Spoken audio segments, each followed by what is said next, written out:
darah, yaitu sel darah merah yang berperan sebagai pengangkutan zat atau pertukaran zat, yakni pertukaran atau pengangkutan zat yang dia angkat, yakni berupa gas.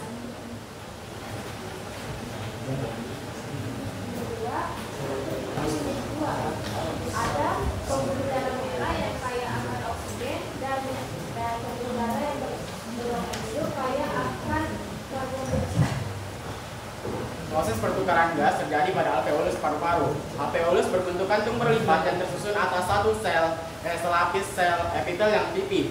Nah, pertukaran gas pada tubuh manusia. Pertukaran gas terjadi di alveolus paru-paru. Alveolus berbentuk kantung berlipat dan tersusun atas satu selapis sel epitel tipis.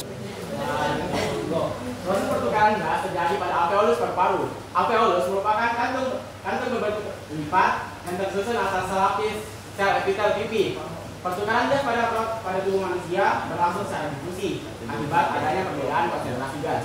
Nah, proses pembentukan urin dalam ginjal terdapat 3 tahap. Yang pertama itu ada filtrasi yang terjadi di glomerulus, reabsorpsi yang terjadi di tubuh pankreas, lentung nyanglet dan tubuh ductus pengumpul. Fermentasi terjadi di ductus distal dan ductus pengumpul. Selanjutnya, struktur pendukung zat makanan.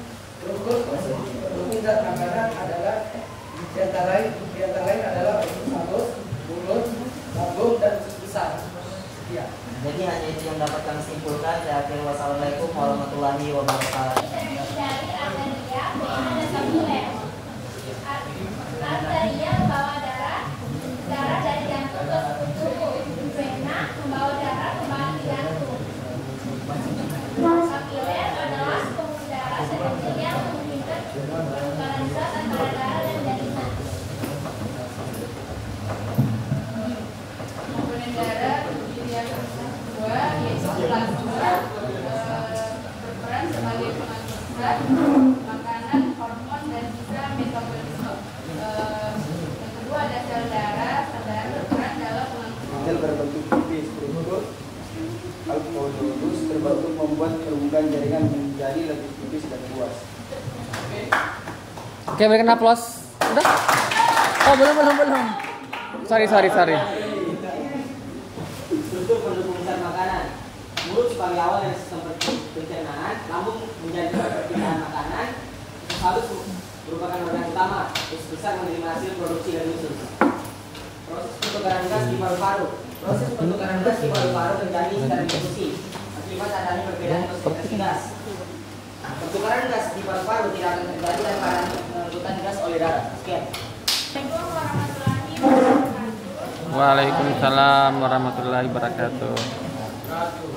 Jadi kesimpulan dari 4 materi kita yaitu struktur pendukung zat penyerapan makanan diawali dengan mulut, setelah itu langsung usus halus dan usus besar.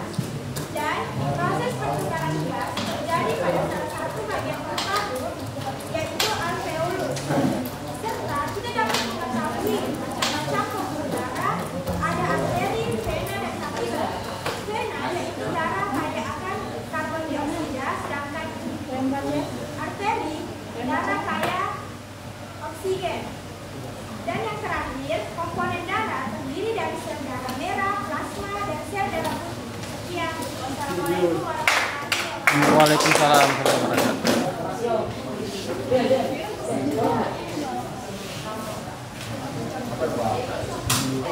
Kelompok kami adalah tentang struktur pendukung zat makanan.